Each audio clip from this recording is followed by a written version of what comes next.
ہر قسم کی تصویر کشی حرام ہے. ابھی ایک ساتھی ویڈیو بنا رہے تھے تو ہمارے ساتھی نے ڈیلیٹ کروائی ہے، تو ہم خود بھی خیال رکھیں، دوسروں کو بھی منع کریں. نحمده ونصلي على رسوله الكريم، اما بعد فاعوذ بالله من الشيطان الرجيم. بسم الله الرحمن الرحيم. ألم تر إلى الذين قيل لهم كفوا أيديكم وأقيموا الصلاة وآتوا الزكاة فلما كتب عليهم القتال إذا فريق منهم يخشون الناس كخشية الله أو أشد خشية وقالوا ربنا لم كتبت علينا القتال لولا أخرتنا إلى أجل قريب قل متاع الدنيا قليل والآخرة خير لمن اتقى ولا تظلمون فتيلا أينما تكونوا يدرككم الموت ولو كنتم في بروج مشيدة. صدق الله العظيم. ابھی سورۃ النساء کی آیت نمبر 77 اور 78، آیت نمبر 78 کا تھوڑا سا حصہ تلاوت کیا گیا ہے. یہیں سے سورۃ النساء کا 11واں رکوع اور والمحصنات 5ویں سپارے کا 8واں رکوع شروع ہو جاتا ہے. جیسا کہ گزشتہ درس میں بھی عرض کیا تھا کہ اب 6 رکوع تک تقریباً تمام آیات جہاد کے بارے میں ہیں. آج جو آیت پڑھی ہیں ان کا پس منظر یہ ہے کہ مکہ شریف میں جب آپ صلی اللہ علیہ وسلم اور صحابہ رضوان اللہ علیہم اجمعین موجود تھے تو کفار مکہ حضرات صحابہ کو بہت زیادہ ستاتے تھے. خود آپ صلی اللہ علیہ وسلم کو تکلیف پہنچانا، تنگ کرنا، صحابیات کو ستانا، صحابہ کو مارنا، تو بہت زیادہ ستاتے تھے. تو بعض صحابہ نبی کریم صلی اللہ علیہ وسلم کی خدمت میں حاضر ہوئے اور آ کر عرض کیا کہ اے محبوب صلی اللہ علیہ وسلم، آپ ہمیں جہاد کی اجازت دے دیجئے تاکہ ہم ان کے ساتھ جہاد کریں. بعضوں نے یہ بھی کہا کہ جب ہم کافر تھے تب ان کی مجال نہیں تھی کہ ہمیں کچھ بول پاتے، ہم سے کوئی بات کرتے، لیکن اب جب ہم مسلمان ہو گئے ہیں اب یہ لوگ ہمیں ستا رہے ہیں، مختلف انداز سے تکلیفیں پہنچا رہے ہیں، تو آپ ہمیں اجازت دیجئے کہ ہم ان کے ساتھ جہاد کریں. نبی کریم صلی اللہ علیہ وسلم نے فرمایا کہ ابھی مجھے اور ہم سب کو صبر کا حکم ہے، جہاد اور قتال کا حکم نہیں ہے، اس لیے صبر کرو، نماز پڑھتے رہو اور زکوٰۃ ادا کرتے رہو، لیکن جہاد کی ابھی اجازت نہیں ہے. پھر جب مدینہ شریف کی طرف ہجرت ہوئی اور کچھ عرصے کے بعد جب جہاد کا حکم ہوا تو بعض کمزور مسلمانوں نے یہ کہا کہ تھوڑی سی ہمیں مہلت دے دی جاتی، کیونکہ 13 برس ہم مکہ شریف میں رہے، اتنا ستائے گئے، کوئی آرام کا موقع نہیں ملا. اب یہاں پر مدینہ شریف آئے ہیں تو فوراً جہاد کا حکم آ گیا، تو تھوڑا سا ہمیں آرام کا موقع دے دیا جاتا. تو یہ کوئی اعتراض نہیں تھا، کوئی شکوہ نہیں تھا، تفصیل انشاءاللہ آگے آئے گی. تو اس پر یہ آیتیں اتری جو آج تلاوت کی گئی ہیں. اللہ تعالی ارشاد فرماتے ہیں. اچھا، اس میں ایک بات آئی ہے کہ صبر کرو، نماز پڑھتے رہو اور زکوٰۃ ادا کرتے رہو. اس پر بعض مفسرین نے یہ سوال اٹھایا ہے کہ زکوٰۃ کی فرضیت تو مدینہ شریف میں ہوئی ہے، اور یہ جو آیتیں ہیں جس میں آپ صلی اللہ علیہ وسلم نے فرمایا کہ نماز پڑھو اور زکوٰۃ ادا کرو، یہ تو مکے کے وقت کا معاملہ ہے. تو پھر زکوٰۃ کا کیا مطلب یہاں پر؟ تو حضرت مولانا ادریس صاحب کاندھلوی رحمۃ اللہ علیہ کی جو تفسیر معرف القرآن میں، اس میں حضرت نے اس کا یہ جواب دیا ہے کہ یہاں پر جو مکی آیتوں میں جو جہاد کا جو زکوٰۃ کا جو حکم دیا گیا ہے، اس سے مراد جو مسکین تھے اور غریب تھے ان کے ساتھ حسن سلوک کا حکم تھا، یہ مراد ہے زکوٰۃ سے. اور بعض حضرات نے یہ بھی لکھا ہے اسی معرف القرآن میں کہ یہاں پر اصل میں زکوٰۃ کا جو اجمالی حکم تھا وہ کچھ مکہ شریف میں آ گیا تھا، لیکن تفصیلی احکامات کہ زکوٰۃ کن کو دینی ہے، اس کا نصاب کیا ہے، یہ مدینہ شریف میں ہوا. اللہ تعالیٰ ارشاد فرماتے ہیں الم تر الی الذین، کیا آپ نے ان لوگوں کو نہیں دیکھا قیل لہم کفوا ایدیکم، جن سے کہا جاتا تھا کہ اپنے ہاتھ روک کر رکھو، وَأَقِيمُوا الصَّلَاةَ اور نماز قائم کرو، وَآتُوا الزَّكَاةَ اور زکات ادا کرتے رہو۔ فَلَمَّا كُتِبَ عَلَيْهِمُ الْقِتَالُ پھر جب ان پر جنگ فرض کی گئی، جہاد فرض کیا گیا، تو اذا فریق منہم یخشون الناس تو ان میں سے ایک جماعت لوگوں سے ایسی ڈرنے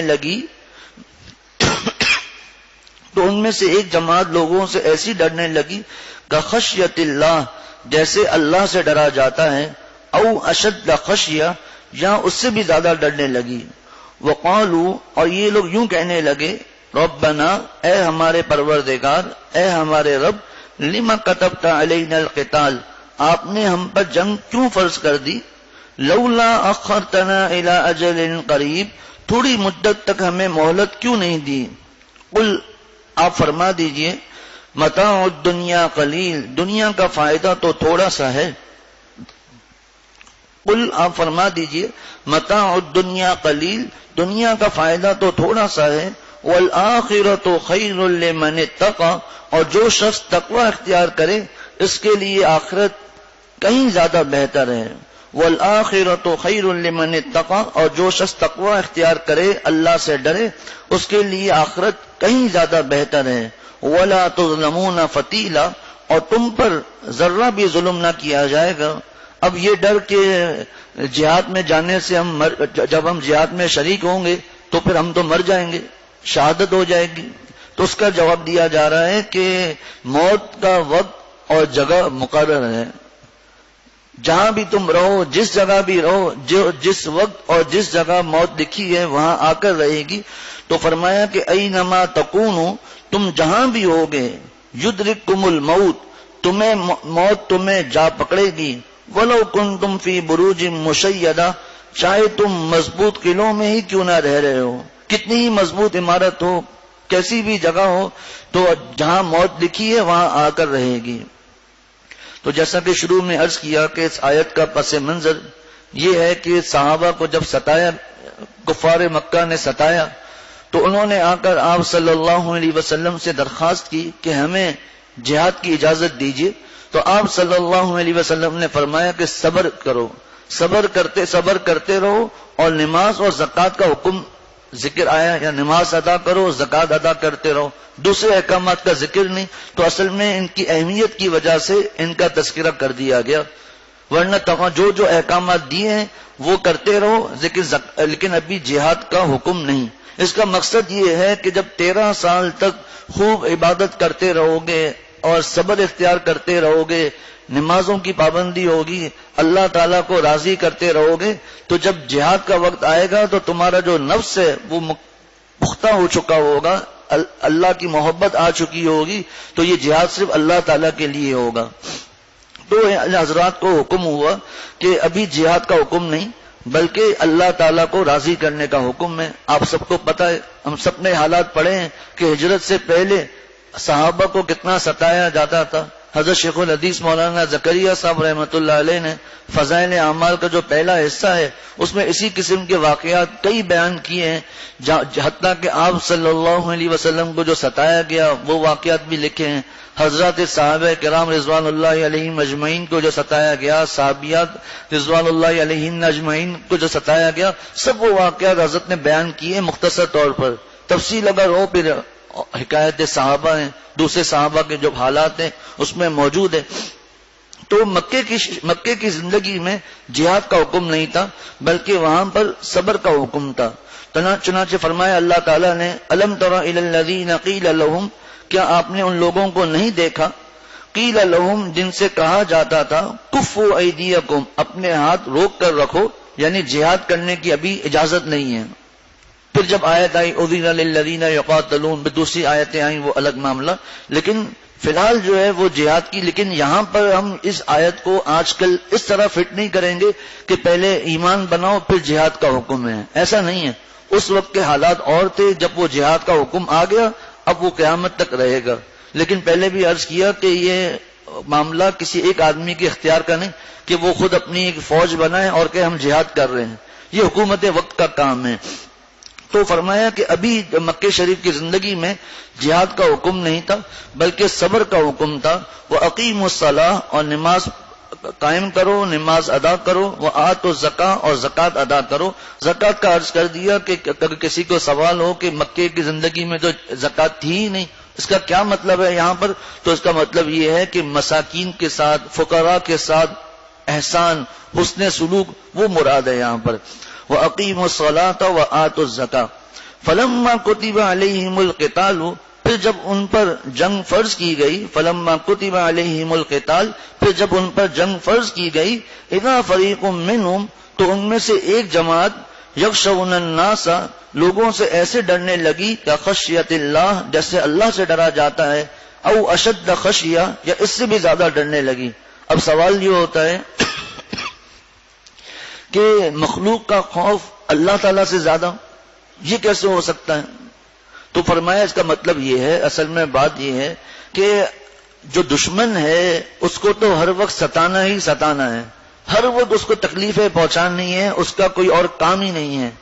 اور بندے کو اللہ تعالیٰ سے جس طرح ڈر ہوتا ہے اسی طرح اس بندے کو ساتھ ساتھ اللہ تعالیٰ سے امید بھی وابستہ ہوتی ہے کہ جتنی احادیث ہیں کہ بھئی میں کتنا بھی گناہ کر لوں میں اللہ تعالیٰ سے معافی مانگوں گا، اللہ تعالیٰ سچے دل سے معافی مانگوں گا، اللہ تعالیٰ میرے سب گناہوں کو معاف فرما دیں گے. تو اللہ تعالیٰ سے جس طرح ایک انسان، ایک مسلمان کو ایک خوف ہوتا ہے، اللہ تعالیٰ کے سامنے پیشی کا ڈر ہوتا ہے، اس کے ساتھ ساتھ اس کو یہ بھی پتا ہوتا ہے کہ میرا ایک رب ہے جو مجھے معاف کرنے والا ہے. وَلَمْ يُصِرُّوا عَلَى مَا فَعَلُوا وَهُمْ يَعْلَمُونَ کی تفسیر میں حضرت مفتی شفیع صاحب رحمۃ اللہ علیہ نے فرمایا کہ وَهُمْ يَعْلَمُونَ اور وہ جانتے بھی ہیں. ایک تو گناہ پر اصرار نہیں کرتے اللہ کے پیارے، اور ساتھ ساتھ وہ جانتے بھی ہیں. کیا جانتے ہیں؟ مفتی شفیع صاحب رحمۃ اللہ علیہ نے لکھا ہے وہ یہ جانتے ہیں کہ ہمارا ایک رب ہے جو ہمارے گناہوں کو معاف کرنے والا ہے. تو چونکہ اللہ تعالیٰ کا جس طرح ڈر اور خوف ہے اس کے ساتھ ساتھ اللہ تعالیٰ سے ایک امید بھی ہے کہ ہمارے گناہوں کا انشاءاللہ اللہ تعالیٰ معاف فرما دیں گے. لیکن دشمن کا کیا ایسا ہے؟ کفار خصوصاً وہ کبھی مسلمان کو چھوڑ دیں اس کی کوئی امید ہے؟ کوئی امید نہیں ہے. تو یہ مراد ہے یہاں پر، ورنہ ایسا نہیں ہے کہ اللہ کا کوئی خوف ہی نہیں تھا. تو فرمایا کہ جب جہاد کا حکم آ گیا، جہاد فرض کر دیا گیا. فلما کتب علیہم القتال پھر جب ان پر جنگ فرض کر دی گئی، جہاد فرض کر دیا گیا، تو اذا فریق منہم تو ایک جماعت ایسی تھی یخشون الناس جو لوگوں سے ایسے ڈرنے لگی کخشیت اللہ جیسے کہ اللہ سے ڈرا جاتا ہے، او اشد خشیہ یا اس سے بھی زیادہ ڈرنے لگی. یہاں یہ ذہن میں رکھیں، مفسرین نے فرمایا ہے کہ یہ حضرات صحابہ رضوان اللہ علیہم اجمعین کوئی اللہ تعالیٰ پر نعوذ باللہ کوئی اعتراض نہیں تھا بلکہ ایک درخواست تھی. یہ ان کی ورنہ جب جہاد کا حکم آیا، چاہے بدر ہو، چاہے احد ہو، چاہے خندق ہو، اور پھر آپ صلی اللہ علیہ وسلم کے دنیا سے پردہ فرمانے کے بعد بھی جتنے جہاد ہوئے ان سب میں حضرات صحابہ رضوان اللہ علیہم اجمعین نے بڑھ چڑھ کر حصہ لیا، کبھی پیچھے نہیں ہٹے. ہاں منافقین تھے وہ پیچھے ہٹ جاتے تھے. تو ان حضرات صحابہ نے ایک درخواست اس طور پر کی تھی کہ 13 سال ہم نے پورے مجاہدے میں گزارے، اتنی تکالیف میں گزارے، اب مدینہ شریف میں آئے، ہجرت ہوئی، دوسرے برس ہی جہاد کا حکم آ گیا. تو یہ ایک درخواست تھی، ہمیں تھوڑی سی مہلت دے دی جاتی، ہم تھوڑا سا آرام کر لیتے. شیخ الاسلام حضرت مفتی تقی عثمانی صاحب دامت برکاتہم نے فرمایا لیکن اللہ تعالیٰ کو یہ بھی پسند نہیں آیا کہ میرے محبوب صلی اللہ علیہ وسلم کے صحابہ نے یہ بھی کیوں کہا. اصل میں پیاروں کی باتیں پیاری ہوتی ہیں، ان کی چھوٹی سی بھی بات جو کوئی گناہ نہیں ہوتی، کوئی غلط کام نہیں ہوتا، وہ بھی پسند نہیں کیا جاتا ہے. تو یہ کوئی گناہ نہیں تھا، کوئی اللہ تعالیٰ پر نعوذ باللہ اعتراض نہیں تھا. جن حضرات نے حضرات صحابہ رضوان اللہ علیہم اجمعین کی قربانیاں پڑھی ہیں، ان کے حالات پڑھے ہیں، اور ان کے آپ صلی اللہ علیہ وسلم حیات تھے یا آپ صلی اللہ علیہ وسلم کے پردہ فرمانے کے بعد، چاہے حضرت ابو بکر صدیق رضی اللہ تعالیٰ عنہ کا زمانہ ہو، چاہے حضرت عمر فاروق رضی اللہ تعالیٰ عنہ کا زمانہ ہو، چاہے حضرت عثمان رضی اللہ تعالیٰ عنہ، چاہے حضرت علی، یا چاہے اس کے بعد کے صحابہ رضوان اللہ علیہم اجمعین، ہر دور میں یہ صحابہ بڑھ چڑھ کر آگے رہے. حضرت خالد بن ولید رضی اللہ تعالیٰ عنہ کا انشاءاللہ آگے ابھی تمہیں تذکرہ کروں گا. ان کا کیا حال تھا کہ 1000 ساتھیوں کو لے کر 1 لاکھ کافروں کے اندر گھستے چلے گئے. اور اللہ تعالیٰ نے ان کو شجاعت عطا فرمائی. آگے انشاءاللہ تذکرہ آئے گا. ہر غزوے میں اگر دیکھیں ہم، چاہے آپ صلی اللہ علیہ وسلم کی زندگی میں جو جہاد ہوئے، چاہے آپ صلی اللہ علیہ وسلم کے بعد جو جہاد ہوئے، ہر ایک میں صحابہ کی تعداد عام طور پر کافروں سے کم رہی. لیکن یہ صحابہ تعداد کو نہیں دیکھتے تھے. عجیب و غریب ان کے واقعات ہیں صحابہ رضوان اللہ علیہم اجمعین کے. تو یہ کوئی نعوذ باللہ کوئی یہ نہیں تھا ہمیں جہاد نہیں کرنا، بس ایک فطری ایک تقاضا تھا، وہ اللہ تعالیٰ کے سامنے انہوں نے درخواست کی تھی. تو اس لیے کوئی اعتراض کرنا نعوذ باللہ، وہ اعتراض وہی کر سکتا ہے ان حضرات پر جنہوں نے ان کے غزوات کے بارے میں جس کو کوئی معلومات نہ ہو، اور وہ صرف اس ایک آیت کے اس ٹکڑے کو لے کر حضرات صحابہ رضوان اللہ علیہم اجمعین پر اعتراض کرنے لگے.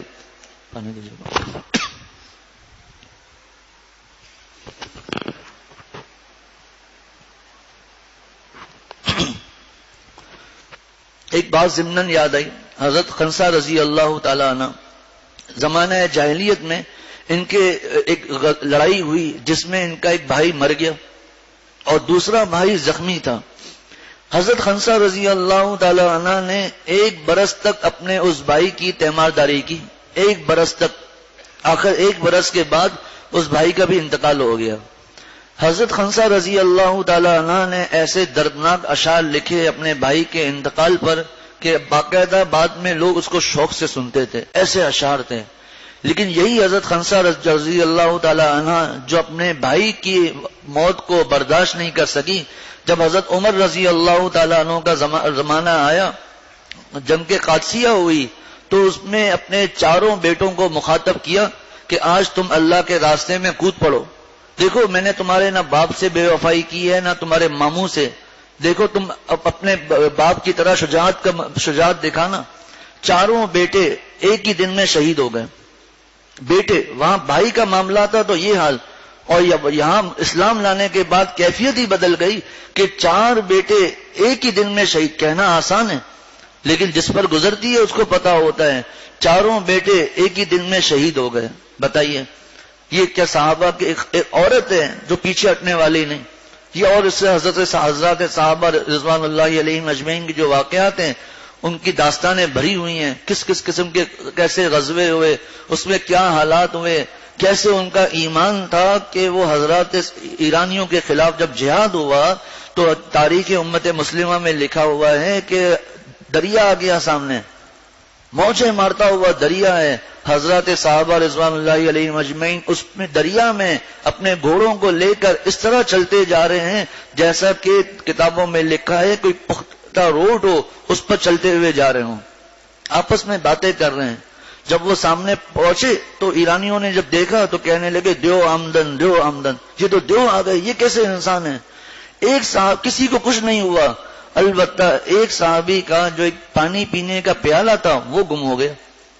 سنیے صحابہ کے حالات. پانی پینے کا پیالہ گم ہو گیا. کسی نے پوچھا کہاں ہے، کہا پتہ نہیں کہاں گر گیا. پھر اللہ تعالیٰ سے تو لوگوں نے کہا چلو کوئی مسئلہ نہیں، ایک پیالہ ہی تو ہے. کہا کیسے ایک پیالہ ہے. اللہ تعالیٰ سے دعا کرنے لگے کہ اے اللہ میرے کسی ساتھی کی کوئی چیز گم نہیں ہوئی، میرا ایک پیالہ گم ہو گیا، مجھے واپس کر دیجئے. ایک موج آئی اور پیالہ سامنے آ گیا. یہ ہے حضرات صحابہ رضوان. تو ایک مختصر سی 1-2 باتیں بیان کر دی، ورنہ ان کے غزوات ہم پڑھیں، ان کے حالات ہم پڑھیں تب سمجھ میں آئے گی یہ آیت، ورنہ یہ چیزیں سامنے نہیں ہوگی انسان اعتراض کرتا ہوا چلا جائے گا بس. تو یہ کوئی نعوذ باللہ یہ نہیں تھا کہ ہمیں جہاد نہیں کرنا، بلکہ ایک یہ تھا کہ ہم تھوڑا سا آرام کر لیتے، کچھ مہلت ہمیں مل جاتی. تو فرمایا اللہ تعالیٰ نے کہ فَلَمَّا كُتِبَ عَلَيْهِمُ الْقِتَالُ إِذَا فَرِيقٌ مِّنْهُمْ، تو ان میں سے ایک جماعت لوگوں سے ایسے ڈرنے لگی کہ خشیت اللہ، جیسے اللہ سے ڈرا جاتا ہے، او اشد خشیہ، یا اس سے بھی زیادہ ڈرنے لگی. بعض مفسرین نے فرمایا کہ یہ اس سے مراد منافقین ہیں. جب منافقین ہیں پھر تو کوئی تفصیل کی اور کوئی ضرورت ہی نہیں ہے. ان کا تو ہر جہاد کے موقع پر ایسا ہی حال تھا کہ این غزوہ احد ہے، این موقع پر ہٹ گئے، مذاق اڑا رہے ہیں. خیر، تو فرمایا کہ وقالوا، اور یوں کہنے لگے، ربنا، اے ہمارے رب، لما كتبت علینا القتال، آپ نے ہم پر جنگ کیوں فرض کر دی، لولا اخرتنا الى اجل قریب، تھوڑی مدت تک ہمیں مہلت کیوں نہیں دی کہ ہم تھوڑا سا آرام کر لیتے. وہاں اتنی تکالیف برداشت کی ہیں، یہاں آئے فوراً جہاد کا حکم آ گیا تو تھوڑا سا ہمیں مہلت دے دی جاتی، ہم تھوڑا سا آرام کر لیتے. فرمایا قل اے محمد صلی اللہ علیہ وسلم آپ فرما دیجئے کہ تم دنیا سے فائدہ اٹھانا چاہ رہے ہو؟ دنیا کی تو یہ قیمت ہے، متاع الدنیا قلیل، دنیا کا فائدہ تو تھوڑا سا ہے۔ ایک تو دنیا کو متاع فرمایا، متاع کہتے ہیں ایک معمولی سی چیز کو، بالکل حقیر سی چیز کو، اور قلیل یہ تو اردو میں بھی قلیل ہی کہا جاتا ہے۔ قل متاع الدنیا قلیل، کہ دنیا کا جو فائدہ ہے بہت تھوڑا سا ہے۔ والآخرۃ خیر لمن اتقى، اور جو شخص تقوی اختیار کرے اس کے لیے آخرت کہیں زیادہ بہتر ہے۔ حضرت مفتی اعظم پاکستان حضرت مفتی شفیع صاحب رحمۃ اللہ علیہ نے فرمایا کہ اللہ تعالیٰ نے اس آیت میں دنیا کا فائدہ فرمایا تھوڑا سا ہے اور آخرت کے لیے فرمایا کہ کہیں زیادہ ہے۔ پھر حضرت نے سمجھایا کیسے آخرت کا فائدہ بہت زیادہ ہے، تو فرمایا کہ دنیا کی نعمتیں آخرت کی نعمتوں سے افضل ہیں، بلکہ آخرت کی جو نعمتیں ہیں وہ دنیا کی نعمتوں سے افضل ہے۔ اس کی وجہ نمبر ایک، دنیا کی نعمتیں کتنی بھی ہوں وہ قلیل ہے، تھوڑی سی ہیں، اور آخرت کی نعمتیں کثیر ہیں۔ دنیا کی جتنی بھی کوئی، کیونکہ ایک ہی حدیث شریف کافی ہے، ویسے تو بہت احادیث ہیں کہ جو شخص سب سے ادنا درجے کا جو جنتی ہوگا، ادنا درجے کا، روایتوں میں آتا ہے اس کو اس دنیا سے 10 گنا بڑی جنت دی جائے گی۔ بتائیے، اور پھر جنت کی جو نعمتیں ہیں، وہاں کے باغات کیسے ہوں گے، نہریں، سب اللہ تعالیٰ نے قرآن پاک میں بیان کر دیا۔ جنتیوں کے کپڑے کیسے ہوں گے، سونے کے کنگن ہوں گے، بستر کیسے ہوں گے، برتن کیسے ہوں گے، وہاں کے معاملات کیسے ہوں گے، سب چیزیں اللہ تعالیٰ نے قرآن پاک میں اور آپ صلی اللہ علیہ وسلم نے احادیث میں بیان کر دی۔ تو دنیا کی جو نعمتیں ہیں وہ قلیل ہیں، اور جو آخرت کی نعمتیں ہیں وہ بہت زیادہ ہیں اور ختم ہونے والی نہیں ہیں۔ اسی طرح دنیا کی جو نعمتیں ہیں وہ ختم ہونے والی ہیں، آج ہیں تو کل نہیں ہیں، اور آخرت کی نعمتیں ہمیشہ ہمیشہ رہنے والی ہیں۔ اسی طرح دنیا کی جو نعمتیں ہیں ان کے ساتھ طرح طرح کی پریشانیاں بھی ہیں۔ ایک آدمی ارب پتی ہے لیکن وہ پریشان ہے، سکون نہیں ہے۔ تو کبھی کیا پریشانی، کاروبار میں نقصان نہ ہو جائے، خدا نہ خواستہ کوئی یہ نہ ہو جائے، چوری نہ ہو جائے، ڈکیتی نہ ہو جائے، کوئی مجھے مار کر میرا مال لوٹ نہ لے، غرض طرح طرح کی پریشانیاں ہیں۔ میرے پاس اتنا مال ہے، پتہ نہیں میری اولاد کا کیا ہوگا، اس کی اولاد کا کیا ہوگا، نہیں پریشانیاں، پھر بیماریاں لگی ہوئی ہیں، پریشانیاں لگی ہوئی ہیں۔ اور جو آخرت کی جو ایسا ہے ہی نہیں، وہاں کوئی پریشانی ہے ہی نہیں۔ اسی طرح دنیا کی نعمتوں کا ملنا یقینی نہیں ہے، اگر آج ہے تو کل ختم ہو سکتی ہے۔ اور آخرت کی جو نعمتیں ہیں، جو ایمان لے آئے، اللہ کو راضی کرے، اس کے لیے یقینی ہے۔ شرط یہ ہے کہ خاتمہ ایمان پر ہو جائے بس۔ اسی لیے علماء اللہ والے یہ دعا کرتے ہیں کہ اے اللہ سلامت اعضاء و سلامت ایمان کے ساتھ دنیا میں رکھیے، اور سلامت اعضاء و سلامت ایمان کے ساتھ دنیا سے اٹھائیے، خاتمہ ہمارا ایمان پر فرما دیجئے۔ یہ اتنی بڑی نعمت ہے کہ آپ صلی اللہ علیہ وسلم سے یہ دعا پڑھنا ثابت ہے کہ ایک صحابی نے ہماری ماں حضرت ام سلمہ رضی اللہ تعالی عنہا سے عرض کیا کہ جب محبوب صلی اللہ علیہ وسلم آپ کے گھر میں ہوتے ہیں تو کیا دعا مانگتے ہیں کثرت سے؟ فرمانے لگی یہ دعا مانگتے ہیں، یا مقلب القلوب ثبت قلبی علی دینک، اے دلوں کو پلٹنے والے میرے دل کو اپنے دین پر ثابت رکھیے، قائم رکھیے۔ اب بتائیے کیا آپ صلی اللہ علیہ وسلم سے ایک ذرہ بھی کوئی ممکن ہے، اللہ معاف فرمائے، کہ حضور کا دل اسلام سے ہٹ جائے گا؟ اللہ معاف فرمائے۔ لیکن ہمیں سکھانے کے لیے یا مقلب القلوب ثبت قلبی علی دینک، یہ دعا پڑھتے رہتے ہیں کہ میرے دل کو اپنے دین پر قائم رکھیے۔ تو دنیا کی نعمتوں کا حصول یقینی نہیں ہے، ہو سکتا ہے ملے نہ ملے۔ ایک آدمی ایک کام کر رہا ہے، وہ لاکھوں روپے کما رہا ہے، دوسرا آدمی وہی کام کر رہا ہے، وہ لاکھوں کا نقصان اٹھا رہا ہے، یقینی تو نہیں ہے۔ ایک سی مثال آپ کے سامنے۔ تو دنیا کی نعمتوں کا حصول یقینی نہیں ہے، جبکہ آخرت کی جو نعمتیں ہیں، جو تقوی کا اختیار کرے، اللہ کو راضی کرے، اس کو ملنا یقینی ہے۔ تو فرمایا قل متاع الدنیا قلیل، آپ فرما دیجئے دنیا کا فائدہ تو تھوڑا سا ہے، والآخرۃ خیر لمن اتقى، اور جو شخص تقوی اختیار کرے اس کے لیے آخرت کہیں زیادہ بہتر ہے۔ ایک بات مفسرین نے یہ بھی لکھی ہے کہ حضرات صحابہ رضوان اللہ علیہم اجمعین مکے شریف میں تو یہ کہتے تھے کہ ہمیں جہاد کی اجازت دیجیے. مدینے میں آ کر پھر کہہ رہے ہیں تھوڑی سی مہلت دے دیں. فرمایا اس کی ایک وجہ یہ بھی ہے کہ وہاں حالات اور تھے, ہر وقت وہ ستا رہے ہیں, تو اپنے دفاع کے لیے درخواست تھی کہ ہمیں جو ہے وہ قتال کی اجازت دیجیے, جہاد کی اجازت دیجیے. جب مدینہ شریف میں آ گئے تو وہ حالات رہے ہی نہیں. وہ حالات جو مکہ شریف کے حالات تھے پریشانیوں کے اور وہ جو ستا رہے تھے, وہ حالات نہیں رہے بلکہ آرام کے حالات ہو گئے. اس لیے یہ فرمایا. آگے فرمایا کہ وَلَا تُظْلَمُونَ فَتِيلًا, اور تم پر ذرہ بھی ظلم نہ کیا جائے گا. یہ فتیلہ کا جو اصل ترجمہ جو مفہوم ہے وہ یہ ہے کہ کھجور کی جو گٹلی ہوتی ہے, ہم سب نے دیکھی ہے, اس کھجور کی گٹلی میں ایک نالی بنی ہوئی ہوتی ہے. اس نالی میں جو ریشہ ہوتا ہے وہ اس کو کہتے ہیں فتیل.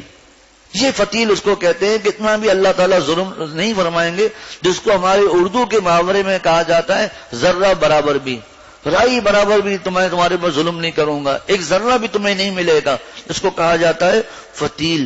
تم اللہ فرمایا وَلَا تُظْلَمُونَ فَتِيلًا, اور تم پر ذرہ بھی ظلم نہ کیا جائے گا. مطلب یہ کہ جو تمہارے اعمال ہیں, چاہے جہاد ہو یا جتنے بھی اعمال ہو, اس کا بدلہ پورا اللہ تعالیٰ تمہیں انشاءاللہ عطا فرمائیں گے. تو وَلَا تُظْلَمُونَ فَتِيلًا. اب جو ہے یہ خیال کہ جی جہاد میں ہم جائیں گے تو وہ وہاں تو موت آ جائے گی. جس طرح غزوہ احد میں جو منافقین پیچھے ہٹ گئے تھے, 1000 آپ صلی اللہ علیہ وسلم کے ساتھ گئے. عبداللہ بن ابی ابن سلول منافقوں کا سردار, وہ جب باہر نکلے تو یہ کہہ کر اپنے ساتھیوں کو لے کر پیچھے ہٹ گیا کہ جب ہمارا مشورہ نہیں مانا گیا تو ہم کیوں خواہ کا اپنی جان کھپائیں. یہ کوئی لڑائی ہے کہ کہاں 3000 اور ہم 1000, ہم آپ کے ساتھ شریک نہیں ہوتے. خیر جب صحابہ واپس آئے 70 صحابہ شہید ہو گئے. خود آپ صلی اللہ علیہ وسلم بہت غمگین تھے. اب یہ منافقین نے یہ مذاق اڑانا شروع کر دیا کہ قل ان الامر كله للہ. آگے اللہ تعالیٰ فرماتے یقولون لو كان لنا من الامر شيء ما قتلنا هاهنا. اگر ہماری بات مان لیتے, ہمیں بھی کچھ اختیار ہوتا, ہمارا مشورہ تم لوگ مان لیتے تو یوں قتل نہ ہوتے. اللہ تعالیٰ نے فرمایا قل, آپ فرما دیجئے لو کنتم فی بیوتکم, اگر تم اپنے گھروں میں بھی ہوتے, لبرز الذین کتب علیہم القتل الی مضاجعہم, تو جن کا قتل ہونا اللہ تعالیٰ لکھ چکے تھے, لکھا جا چکا تھا, وہ باہر نکل کر اپنی جو قتل گاہیں ہیں وہاں پہنچ کر مرتے. جس وقت جس جگہ موت لکھی ہے وہاں آ کر رہے گی. تو اسی کو اللہ تعالیٰ نے یہاں پر اس طرح فرمایا اینما تکونوا یدرککم الموت ولو کنتم فی بروج مشیدہ. تم جہاں بھی ہوگے, اینما تکونوا, تم جہاں بھی ہوگے, یدرککم الموت, موت تمہیں جا پکڑے گی. ولو کنتم فی بروج مشیدہ, چاہے تم مضبوط قلعوں میں ہی کیوں نہ رہ رہے ہو, کتنے ہی مضبوط قلعے کیوں نہ ہو, جہاں تمہاری موت لکھی ہے وہاں آ کر رہے گی. حضرت خالد بن ولید رضی اللہ تعالیٰ عنہ, جن کا لقب تھا سیف اللہ, اللہ کی تلوار, ساری زندگی جہاد کرتے رہے, جن کا میں نے بھی تذکرہ کیا کیسی اللہ تعالیٰ نے ان کو بہادری نصیب کی تھی. اللہ کی تلوار. ایک غزوے کے موقع پر جارج ایک کافر تھا, عیسائی, اس نے جہاد سے پہلے حضرت خالد بن ولید رضی اللہ تعالیٰ عنہ سے عرض کیا کہ کیا بات ہے, کیا آپ کے نبی پر اللہ تعالیٰ نے کوئی تلوار اتاری تھی؟ کہ نہیں. کہ پھر آپ کو سیف اللہ کیوں کہا جاتا ہے؟ اللہ کی تلوار. حضرت خالد بن ولید رضی اللہ تعالیٰ عنہ نے اس کو کچھ نصیحتیں کی, باتیں سمجھائیں, ایمان کیا ہے, اسلام کیا ہے, تو اس نے جنت کیا ہے, دوزخ کیا ہے. تو جارج نے کہا کہ اگر میں بھی جہاد کروں, ایمان لے آؤں تو مجھے بھی یہ سب ملے گا. حضرت خالد بن ولید رضی اللہ تعالیٰ نے فرمایا بالکل ملے گا. کلمہ پڑھ لیا, اسی غزوے میں شہید ہو گئے.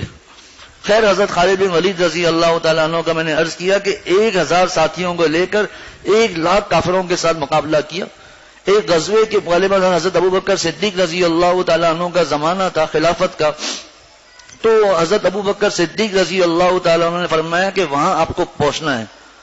حضرت خالد بن ولید رضی اللہ تعالیٰ عنہ کو پتا چلا کہ جو اس کا جو عام راستہ اور آسان راستہ ہے, اس راستے سے جانے میں کافروں نے جگہ جگہ مورچے بنائے ہوئے, وہاں پہنچ نہیں سکتے. انہوں نے صحرا کا راستہ اختیار کیا. جب صحرا کا راستہ اختیار کرنے لگے تو ایک صحابی ساتھ میں تھے, انہوں نے فرمایا کہ آپ یہاں سے جا رہے ہیں ٹھیک ہے, لیکن بات یہ ہے کہ یہ بہت خطرناک صحرا ہے، بہت خطرناک صحرا ہے یہ، اور یہاں سے بچنا آسان نہیں اکیلے آدمی کا بھی، پھر قافلہ اگر ہو پھر تو اور زیادہ مشکل ہے۔ خالد بن ولید رضی اللہ تعالیٰ عنہ نے فرمایا میں نے ارادہ کر لیا ہے میں یہیں سے جاؤں گا انشاءاللہ۔ اونٹوں کو پانی پلا دیا گیا، کجاووں میں رکھ دیا گیا، اور جتنا لے سکتے تھے لے لیا، یہاں تک کہ پانی پورا ختم ہو گیا، بالکل پانی ختم ہو گیا۔ حضرات صحابہ رضوان اللہ علیہم اجمعین پانی بالکل ختم، پریشان، جس کو کہتے ہیں کہ جان لبوں پر آ چکی تھی۔ تو حضرت خالد بن ولید رضی اللہ تعالیٰ عنہ نے انہی صحابی سے پوچھا کہ آپ یہاں سے پہلے گئے تھے؟ کہاں؟ کہ یہاں پر کوئی چشمہ وغیرہ ہے؟ کہا ہے تو نہیں، اب عربوں کی ذہانت دیکھیں۔ کہا ایک اس قسم کا ایک درخت ہوگا جو تھوڑا سا جھکا ہوا ہوگا، وہ نظر آ رہے ہیں؟ کہاں وہ دور نظر آ رہے ہیں؟ کہا وہاں دیکھیں امید ہے پانی ہے انشاءاللہ۔ وہاں پہنچے، پانی موجود تھا الحمدللہ، اور پانی جانوروں کو پلایا، مشکیزوں میں بھرا، پھر آگے بڑھے۔ ان کو امید بھی نہیں تھی کہ یہاں سے آ جائیں گے۔ یہ تھے سیف اللہ حضرت خالد بن ولید رضی اللہ تعالیٰ عنہ۔ خیر، تو فرمایا اس میں بہت بڑی نصیحت ہے، جو کہتے ہیں کہ جی کیا فائدہ ہماری، یہ کر لو وہ کر لو پھر تمہاری موت نہیں آئے گی، ایسا کچھ نہیں ہے۔ جو وقت لکھا ہوا ہے اللہ تعالیٰ قرآن پاک میں ارشاد فرماتے ہیں قُل لَكُم مِّيعَادُ يَوْمٍ لَا تَسْتَأْخِرُونَ عَنْهُ سَاعَةً وَلَا تَسْتَقْدِمُونَ۔ قُل لَكُم مِّيعَادُ يَوْمٍ لَا تَسْتَأْخِرُونَ عَنْهُ سَاعَةً وَلَا تَسْتَقْدِمُونَ۔ جو وقت مقرر ہے اس سے نہ ایک لمحہ آگے نہ ایک لمحہ پیچھے، موت اپنے وقت پر آ کر رہے گی۔ تو فرمایا اینما تکونوا یدرککم الموت ولو کنتم فی بروج مشیدہ۔ تو اس آیت میں یہ مضمون ہے کہ ایسا نہیں ہے کہ تم جہاد میں جاؤ گے تو وہاں مری جاؤ گے، ایسا نہیں ہے، بلکہ اگر تمہاری موت لکھی ہوئی ہے تو آئے گی، موت نہیں لکھی تو نہیں آئے گی۔ جس کی مثال مفسرین نے حضرت خالد بن ولید رضی اللہ تعالیٰ عنہ سے دی کہ ساری زندگی جہاد میں رہے، اور ان کے پورے جسم پر جگہ جگہ تلواروں کے اور نیزوں کے زخم تھے، لیکن چونکہ موت میدان جہاد میں نہیں لکھی ہوئی تھی، بستر پر موت آئی۔